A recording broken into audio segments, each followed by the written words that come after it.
ഇത്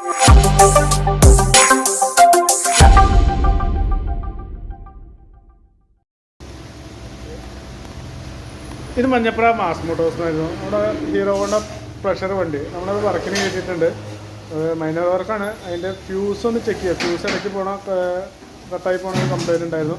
പിന്നെ അതുപോലെ എഞ്ചിൻ ഓയിൽ മാറ്റുക, സീറ്റ് കവർ മാറ്റുക, പിന്നെ ബാക്കിലെ ബ്രേക്കൊക്കെ ഒന്ന് ചെക്ക് ചെയ്യുക. അതിന് വേണ്ടി കയറ്റിയിരുന്നു.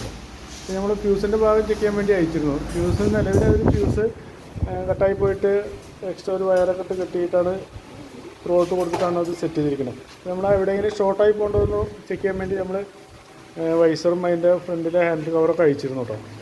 അപ്പോൾ നമുക്ക് നിലവിലൊരു കംപ്ലയിൻറ്റ് കണ്ടത് ഇവിടെ ഡിമ്മം ബ്രേക്ക് സ്വിച്ചിൻ്റെ അവിടെ ഒരു ചെറിയൊരു ഷോർട്ടേജ് കാണുന്നുണ്ട്. ഇതിപ്പോൾ ഞാൻ ഇൻസ്റ്റലേഷൻ ചെയ്താണ്, ചെറിയൊരു ഷോർട്ടേജ് കാണുന്നുണ്ട്. അല്ലാതെ നിലവിൽ വേറെ കുഴപ്പമൊന്നും കാണുന്നില്ല.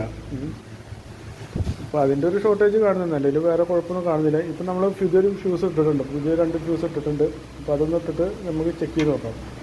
ഇട്ടിട്ട് വീണ്ടും എന്തെങ്കിലുമൊക്കെ ഒരു കംപ്ലയിൻറ്റ് കാണിക്കാന്നുണ്ടെങ്കിൽ നമുക്ക് ആ വയറിങ്ങിട്ട് ഫുള്ളായിട്ടൊന്ന് അയച്ച് ചെക്ക് ചെയ്യേണ്ടി വരും കേട്ടോ. ഇപ്പോൾ അവിടുത്തെ ഒരു കംപ്ലയിൻറ്റ് മാത്രമേ കണ്ടിട്ടുള്ളൂ.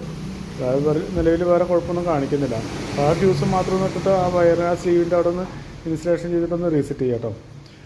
പിന്നെ അതുപോലെ തന്നെ അതിൻ്റെ സീറ്റ് കവർ മാറ്റാൻ വേണ്ടിയിട്ട് നമ്മൾ സീറ്റ് കവർ മാറ്റുന്നുണ്ട്. പിന്നെ അതുപോലെ ബാക്കിൽ ബ്രേക്ക് ചെക്ക് ചെയ്യുമ്പോൾ ബാക്കിൽ ബ്രേക്ക് ആണ് മാക്സിമം അഡ്ജസ്റ്റ്മെൻറ്റിലാണ് കിടക്കണം. അതുമാത്രമല്ല അതിൻ്റെ ബ്രേക്കിൻ്റെ ഈ കേബിൾ ഔട്ടർ വലിഞ്ഞിരിക്കുക. നമ്മൾ ആ പുതിയ ബ്രേക്ക് ഷൂ മാറ്റുമ്പോൾ ആ കേബിളും കൂടി മാറ്റണം, എന്നാലാണ് ആ ബ്രേക്ക് ക്ലിയർ ആവുള്ളൂ കേട്ടോ. അപ്പോൾ അതും കൂടി മാറ്റി കഴിഞ്ഞാലാണ് അത് ക്ലിയർ ആവുള്ളൂ. പിന്നെ എഞ്ചിൻ ഓയിൽ മാറ്റുന്നുണ്ട്. എഞ്ചിൻ ഓയിൽ മാറ്റാറായില്ല. എഞ്ചിൻ ഓയിൽ അത്യാവശ്യം നല്ല രീതിയിൽ ലെവൽ കുറവുണ്ട്. അപ്പോൾ അതുകൂടി ഒന്ന് മാറ്റിയിട്ടൊന്ന് റീസെറ്റ് ചെയ്യുന്നുണ്ട്. ഓക്കെ.